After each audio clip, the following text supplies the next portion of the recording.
Hello friends, welcome to my class. So our next topic is logic now. So logic भनेको के हो अब त्यो बुझ्नुस् पहिला. लोजिक भनेको तपाईहरु कुनै पनि कुरामा केही कुरा कसैले गरे भने तपाईहरुले लोजिक दिइराख्नुहुन्छ. लोजिक भनेको रिजन हो. हैन तपाईहरुले चाहिँ रिजन दिनुहुन्छ. So that is called logic. So हामीले सिम्पली सिम्पल ल्याङ्ग्वेजमा हामीले लोजिक बुझ्दाखेरि के हो भन्दाखेरि the science of reasoning is called logic. Okay, the science of reasoning is called logic. अनि मान्छेले यो जुन आफ्नो लाइफमा लोजिक भन्ने कुरा छ उले दुई तरिकाले दिइराको हुन्छ. एउटा उले आफ्नो एक्सपिरियन्सको आधारमा लाइफमा उले भोगेको आधारमा चाहिँ उले लोजिक दिन्छ भने अर्को चाहिँ उसले चाहिँ आफ्नो कुनै पढेको थ्योरम फर्मुलाहरुबाट लोजिक दिइराको हुन्छ. यदि उले चाहिँ आफ्नो एक्सपिरियन्सको आधारमा लोजिक दिन्छ भने that is called inductive process of giving logic. र त्यसैगरी उले कुनै फर्मुला कुनै थ्योरमहरु युज गरेर लोजिक दिन्छ भने that is called deductive method of giving logic. Okay, so logic भनेको के हो त? लोजिक भनेको साइन्स अफ रिजनिङ. अब हामी यो लोजिक च्याप्टरमा चाहिँ सबभन्दा बढी इम्पोर्टेन्ट भनेको अब स्टेटमेन्ट भन्ने टपिकबाट सुरु गरौँ. स्टेटमेन्ट भनेको के हो? सो स्टेटमेन्ट भनेको एउटा सिम्पली एउटा सेन्टेन्स मात्रै हो, अरु केही पनि होइन है, जसको चाहिँ सर्टेन ट्रुथ भ्यालुजहरु हुन्छ. ट्रुथ भ्यालुज भनेको ट्रु हुन्छ कि त फल्स हुन्छ है. सो स्टेटमेन्ट भनेको हेर्नुस्, an assertion expressed in words or symbols which is either true or false but not both at the same time is known as statement है. सो एउटा त्यस्तो एजर्सन हो, एउटा त्यस्तो सेन्टेन्स हो that is expressed in words or symbols, जुन चाहिँ word or सिम्बलमा एक्सप्रेस गरिन्छ, and which is either true or false, कि त ट्रु नै हुन्छ कि त फल्स नै हुन्छ, तर दुईटै एकै पटकमा हुन सक्दैन. Okay, that is called statement. अब इक्जाम्पल हेरौँ भने जस्तै इक्जाम्पलमा छ, मैले त्यहाँ दिइरहेको छु, हेर्न सक्नुहुन्छ. Nepal is a beautiful country हैन. यो स्टेटमेन्ट चाहे ट्रु पनि हुन सक्छ चाहे फल्स पनि हुन सक्छ. So Nepal is a beautiful country एउटा स्टेटमेन्ट भयो. 1 + 2 = 5 यो पनि एउटा स्टेटमेन्ट हो. अब कुनै ट्रु होला कुनै फल्स होला हैन, त्यो आफ्नो ठाउँमा छदैछ. त्यस तपाईहरुले अरु पनि आफ्नो एक्जाम्पल थुप्रै एक्जाम्पल्सहरु क्रिएट गर्न सक्नुहुन्छ. Okay, so there are two types of statements. अब टाइप्समा जाउँ. टाइप्स अफ स्टेटमेन्ट्समा specially there are two types of statements. One is simple statement and one is compound statement. अब कस्तो स्टेटमेन्टलाई सिम्पल भन्ने र कस्तोलाई कम्पाउन्ड भन्ने त भन्ने कुरा ध्यान दिनुस्. सिम्पल स्टेटमेन्ट भनेको जसले एक पटकमा एउटा मात्रै चीज एक्सप्लेन गर्छ है, जसले एक पटकमा एउटा मात्रै चीज डिक्लेयर गर्छ वा एक पटकमा एउटा मात्रै चीजको इन्फर्मेसन दिन्छ, that is called simple statement. So we can see in the definition a statement which declares only one thing is known as simple statement. Okay, and it is denoted by small alphabets like P, Q, R, etc. And I have given some example. Just for example, he is a famous person. एउटा simple statement. 2 × 3 = 6 यो पनि एउटा simple statement. Nepal is a beautiful country यो पनि एउटा simple statement नै हो. त्यसैगरी कम्पाउन्ड स्टेटमेन्ट भनेको के हो त? अब कम्पाउन्ड स्टेटमेन्टमा अब के हुन्छ भन्दा दुई वा दुई भन्दा बढी सिम्पल स्टेटमेन्ट्सहरु कनेक्टेड हुन्छन्. केबाट कनेक्टेड हुन्छन् त?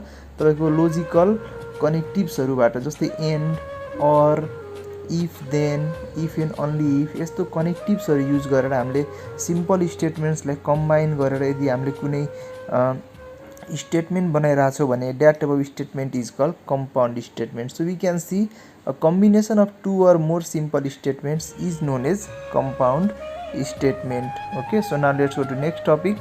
जस्तै यसको एक्जाम्पल हेरौँ. कम्पाउन्ड स्टेटमेन्टको एक्जाम्पलहरु जस्तै Nepal is a small country and beautiful country. यहाँ एन्ड भन्ने युज भयो.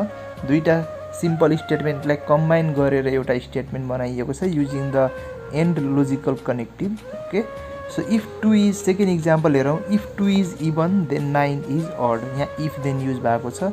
यो पनि एउटा के हो? कम्पाउन्ड स्टेटमेन्ट नै हो. अब त्यसैगरी हामी ट्रुथ भ्यालु भन्ने के हो? ट्रुथ भ्यालु भनेको मैले अघि पनि भनिसकेको छु, एकचोटि हेरौँ. A truth or the falsity of a statement is known as its truth value. Okay, so कुनै पनि स्टेटमेन्टको truth or falsity that is called truth value. And capital T and capital F is the truth value of any statement. Okay, so कुनै पनि statement चाहे true होला चाहे false होला, that true or falsity is called truth value. अब truth table भनेको के हो त? फेरि त्यो बुझ्नुस्. A table presenting the truth values of the component statements together with the truth values of their compound statements is known as truth table.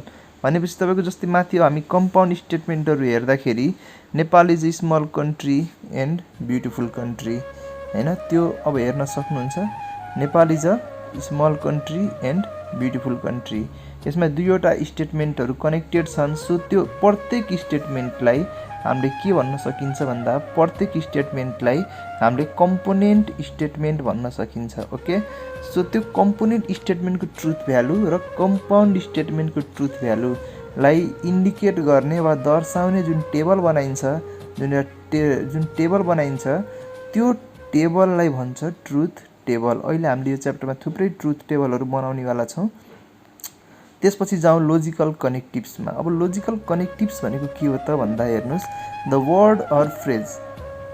Words or phrase like and or if then if and only if which are used to form compound statements from simple statements are called logical connectives भनेसी त्यही simple स्टेटमेन्टहरुलाई combine गरेर compound statement बनाउने जुन हामीले कनेक्टिभ्सहरु use गर्छौं they are called logical connectives के छ त हेर्नु एन्ड छ अर छ इफ देन छ इफ एन्ड ओन्ली इफ छ यस्ता कनेक्टिभ्सलाई भन्छ logical connectives let's go to next topic now अब कन्जंक्सन भनेको के हो एक्जाममा धेरै सोध्ने क्वेशन हो डिफाइन कन्जंक्सन एन्ड डिफाइन डिसजंक्सन भनेर सो कन्जंक्सन भनेको के हो त भन्दा हेर्नुस् यदि हामीले दुईटा सिम्पल स्टेटमेन्टलाई एन्ड भन्ने लजिकल कनेक्टिभबाट कनेक्ट गरेर कम्पाउन्ड स्टेटमेन्ट बनाउँछौं भने that is called conjunction so in simple words we can say two simple statements combined by the word and to form a compound statement is known as conjunction okay the symbol used for conjunction is you can see in diagram एउटा यहाँ symbol use भएको छ हैन the symbol used for conjunction opposite v जस्तो छ okay so power जस्तो पनि छ हैन त्यो सिम्बल युज गर्नुस् ध्यान दिनु होला अब हामी कन्जंक्सन को ट्रुथ टेबल हेरौं कन्जंक्सन को ट्रुथ टेबल चाहिँ कस्तो हुन्छ भन्दा यहाँ दुईवटा हामीले सिम्पल स्टेटमेन्ट ल्या छौं p एन्ड q र यसको कन्जंक्सन p एन्ड q चाहिँ हाम्रो राइट तिर छ है अब हामीले ट्रुथ टेबल बनाउँदाखेरि चाहिँ जुन सिम्पल स्टेटमेन्ट p र q ल्या छौं त्यसको ट्रुथ भ्यालु कसरी लिने भन्ने कुरा छ जहिले पनि एकनासको हुन्छ हेर्नुस् सो हामीले p स्टेटमेन्ट को ट्रुथ भ्यालु लिँदाखेरि true true false false p को मात्रै कलम हेर्नुस् त्यसमा स्टेटमेन्टमा ट्रुथ भ्यालु कसरी लिइएछ ट्रु ट्रु फल्स फल्स अनि q मा चाहिँ कसरी लिइएछ ट्रु फल्स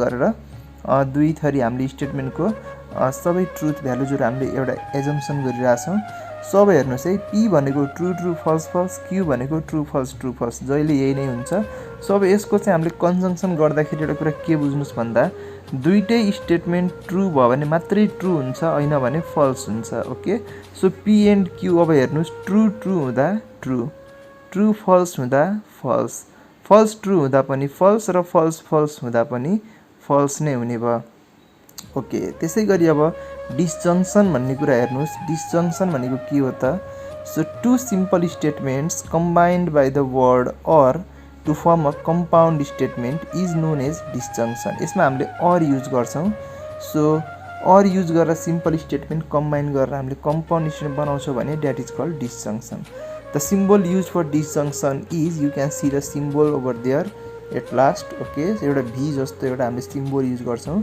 अब यसको ट्रुथ टेबल हेरौं भने ट्रुथ टेबल p q अनि त्यो सिम्बलमा छ p और q भनेर पढ्नु होला p और q सो ट्रुथ भ्यालुज हामीले p र q को सेम माथिकै जस्तो गरी लिने ट्रु ट्रु फल्स फल्स अनि ट्रु फल्स गर्दाखेरि अब हामी चाहिँ रो हेरौं रोमा हेर्दा दुईटै ट्रु भयो भने ट्रु हुन्छ एउटा ट्रु अर्को फल्स भयो भने पनि ट्रु हुन्छ एउटा पहिलो फल्स र दोस्रो ट्रु भयो भने पनि ट्रु नै हुन्छ र दुईटै फल्स भयो भने मात्रै फल्स हुन्छ सो डिसजंक्सनमा के बुझ्नुस् भन्दाखेरि फल्स हुनको लागि दुईटै स्टेटमेन्ट के हुन पर्यो फल्स हुन पर्यो ओके अब यसपछि हामी अगाडि बढौं नेगेसनमा अब नेगेसन भनेको के हो त भन्दा कुनै पनि स्टेटमेन्टको ठ्याक्कै उल्टो स्टेटमेन्ट जस्तै फर एक्जाम्पल म भन्छु आई इट राइस यसको नेगेसन हुन्छ I do not eat rice है So we can say a statement which denies the given statement is known as negation of statement, negation of a given statement. Okay,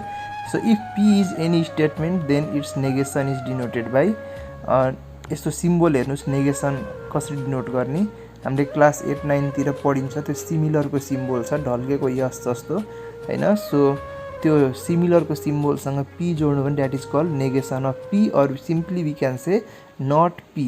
अब यसको truth table हेर्यौं भने P अनि एकातिर not P छ भने यस P true भयो भने यसको नेगेसन हुन्छ फल्स, र पी फल्स भयो भने यसको नेगेसन हुन्छ ट्रू। ठ्याक्कै उल्टो भन्ने बुझ्नुस् है।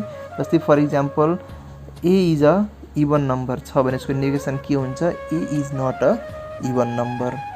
ओके, अब यसपछि हामी कन्डिसनलमा जाउँ। कन्डिसनल भनेको इफ देन युज गरेर हामीले सिम्पल स्टेटमेन्टलाई कम्बाइन गर्छौँ भने that is called conditional. So two simple statements combined by the word if then to form a compound statement is known as conditional. The symbol used for conditional is arrow। जस्तै हेर्नुस् एउटा one sided arrow छ त्यहाँ, त्यो एरोको symbol हामीले use गरिन्छ कन्डिसनलको लागि। Okay, so अब यसको ट्रुथ टेबल हेरौँ हामीले। ट्रुथ टेबलमा सेम अघिकै जस्तो पी क्यू अनि इफ पी देन क्यू अथवा पी इम्प्लाइज क्यू छ। सो पी र क्यू को त ट्रुथ भ्यालु अघिकै जस्तो same true true false false अनि क्यू ट्रू फल्स हुन्छ भने अब पी इम्प्लाइज क्यूमा एउटा कुरा के बुझ्नुस् भन्दा पहिलो statement true second statement false भयो भने मात्रै यो के हुन्छ, फल्स हुन्छ। मैले साइडमा टीएफएफ लेखेको छु, त्यो टीएफएफ भन्ने किवर्ड सम्झिन पनि सक्नुहुन्छ। ओके, सो हेरौँ अब रोमा हेरौँ, दुईटै ट्रू ट्रू भयो भने फाइनल रिजल्ट पनि के हुने भयो, ट्रू हुने भयो। पहिलो ट्रू दोस्रो फल्स भयो भने के हुन्छ, फल्स हुन्छ। त्यसैगरी पहिलो फल्स दोस्रो ट्रू हुँदा पनि ट्रू र दुईटै फल्स हुँदा पनि ट्रू नै हुन्छ। सो यसको फल्स हुने कन्डिसन के बुझ्नु पर्यो भन्दा पहिलो ट्रू दोस्रो फल्स भयो भने मात्रै यो के हुने भयो, फल्स हुने भयो। त्यसैगरी अब जाम बाई कन्डिसनलमा। सो बाई कन्डिसनलमा हामीले के युज गर्छौँ भन्दाखेरि if and only if. Okay, so यसलाई इक्विभ्यालेन्स पनि भन्छ, त्यसैगरी चाहिँ कन्डिसनललाई इम्प्लिकेसन पनि भन्छ, त्यो पनि बुझ्नु होला। सो बाई कन्डिसनल अब के हुन्छ भन्दा two simple statements combined by the word if and only if to form a compound statement is known as biconditional. Okay, यसमा हामीले चाहिँ सिम्पल स्टेटमेन्ट्सलाई इफ एन्ड ओन्ली इफले कनेक्ट गरेर कम्पाउन्ड स्टेटमेन्ट बनाउँछौँ है। र यसको सिम्बल कस्तो युज हुन्छ भन्दा यहाँ कुनामा हेर्न सक्नुहुन्छ। The symbol used for biconditional is एउटा एरो छ, तर त्यसको दुईतिरै हामीले एरो सिम्बल बनाएको छौँ भनेपछि लेफ्टले राइट इम्प्लाई गर्छ भने राइटले लेफ्ट पनि इम्प्लाई गर्छ भन्ने हो है, कन्भर्सली भने जस्तो। अब यसको ट्रुथ टेबल हेरौँ, पी छ क्यू छ अनि पी बाई कन्डिसनल क्यू छ। सो अब पी र क्यू को ट्रुथ भ्यालु त अघिको जस्तो सेम नै भयो, ट्रू ट्रू फल्स फल्स अनि क्यू को ट्रू फल्स छ। सो यसमा के बुझ्नुस् भन्दा अपोजिट स्टेटमेन्ट्स आयो भने अपोजिट ट्रुथ भ्यालु भएको स्टेटमेन्ट आयो भने मात्रै फल्स हुन्छ। प्लस प्लस प्लस भने जस्तै हैन, र प्लस माइनस माइनस भने जस्तै। True true true true false false false true पनि फल्स, तर फल्स फल्स हुँदा फेरि के हुने भयो, ट्रू हुने भयो। अब अर्को छ हाम्रो टपिक टोटोलोजी र कन्ट्राडिक्सन। टोटोलोजी भनेको के हो त भन्दा तपाईको हरेक सिचुएसनमा तपाईले यदि ट्रू रिजल्ट मात्रै पाउनुहुन्छ भने दैट इज कॉल्ड टोटोलोजी, र कन्ट्राडिक्सन भनेको हरेक सिचुएसनमा तपाईले फल्स रिजल्ट मात्रै पाउनुहुन्छ भने that is called contradiction. So यसो डेफिनेसन हेरौँ, एक्जाममा लेख्न मिल्ने लेख्न सक्ने सिम्पल वर्डमा डेफिनेसन दिइरहेको छु मैले। A compound statement which is always true whatever may be the truth value of its component is known as tautology। र कन्ट्राडिक्सन भनेको compound statement which is always false whatever may be the truth values of its components is known as contradiction। र अब अलिकति लास्टतिर जाम भने converse भनेको के हो हेर्नुस्। कन्भर्स भनेको if P and Q are two simple statements then the conditional Q implies P is the converse of the conditional P implies Q। So हामीसँग कुनै पनि एउटा स्टेटमेन्ट छ P implies Q, P ले Q इम्प्लाई गर्छ भने यदि Q ले P इम्प्लाई गर्छ भने that Q implies P is the converse of P implies Q। जस्तै एउटा इक्जाम्पल म तपाईहरुलाई भन्छु, इक्जाम्पल सुन्नु होला। जस्तै for example if 2 is even then 3 is odd हुन्छ भने यसको कन्भर्स के भन्न सकिन्छ, if 3 is odd then 2 is even. एउटा सिम्पल कन्भर्सको इक्जाम्पल। त्यस्तै तपाईहरुले अरु पनि बनाउन सक्नुहुन्छ है। अनि इन्भर्स भनेको अब के हो त हेर्नुस्, इन्भर्स भनेको चाहिँ जस्तै P इम्प्लाइज Q छ भने not P implies not Q, that is called inverse. Okay, so if P and Q are two simple statements, then the conditional not P implies not Q is the said to be inverse of P implies Q. So P implies Q छ भने not P implies not Q is the inverse of that statement. जस्तै example हेरौँ अघिकै जस्तो, if 2 is even then 3 is odd. Example थियो भने यसको inverse के हुन्छ, if 2 is not even then 3 is not odd, हैन। ओके, सो अब कन्ट्रापोजिटिभमा जाम। कन्ट्रापोजिटिभले के भन्छ भन्दा, if P and Q are two statements then the conditional not Q implies not P is called contrapositive of P implies Q. So P implies Q हुँदा यदि not Q implies not P हुन्छ भने not Q implies not P is the contrapositive. जस्तै अघिकै इक्जाम्पलमा जोड दिउँ, जस्तै if 2 is even then 3 is odd छ भने यसको कन्ट्रापोजिटिभ के हुन्छ भन्दा if 3 is not odd then 2 is not even, है। त्यो स्टेटमेन्ट हामीले चाहिँ जस्ता तस्तै यहाँ लेख्नुपर्छ, जस्तै डेफिनेसनमा छ त्यस्तै युज गर्नुपर्छ। ओके, अब हाम्रो लास्ट टपिक छ लोजिकल्ली इक्विभ्यालेन्ट। अब लोजिकल्ली इक्विभ्यालेन्ट भनेको के हो त भन्दाखेरि दुईटा स्टेटमेन्ट छ सपोज, ओके, मेबी सिम्पल और maybe compound. So two statements S1 and S2 are said to be logically equivalent if both have same truth values in the columns of the truth table. So दुईटा चाहिँ तपाईको चाहिँ दुईटा स्टेटमेन्टको कलममा truth भ्यालुजहरु same छ भने that two statements are called logically equivalent. So हामीले दुईटा statement S1 र S2 लेट गरेका थियौं भने यसलाई डिनोट गर्ने सिम्बल हुन्छ S1 logical equivalent to S2। बीचमा तीनवटा धरको तान्न पर्यो, बीचमा तीनवटा धरको तान्दाखेरि त्यो दुईटा स्टेटमेन्ट के हुन्छ, लजिकल्ली इक्विभ्यालेन्ट हुन्छ। S1 logical equivalent to S2। जस्तै तपाईको S1 को ट्रुथ भ्यालु छ ट्रु ट्रु फल्स ट्रु र S2 पनि ट्रु ट्रु फल्स ट्रु छ भने S1 र S2 के हुने भयो, लजिकल्ली इक्विभ्यालेन्ट हुने भयो। तपाईको ट्रुथ टेबल बनाउँदाखेरि कुनै पनि स्टेटमेन्टको ट्रुथ भ्यालु सेम आइराछ कलममा भने those two statements are logically equivalent. Okay, अब यसको थ्योरी पोर्सन यति नै। अब यसपछि हामी हाम्रो नेक्स्ट भिडियोमा डिफ्रेन्ट क्वेशन्सहरु सल्भ गरेर अगाडि बढ्ने छौं। Okay, thank you, take care, bye by.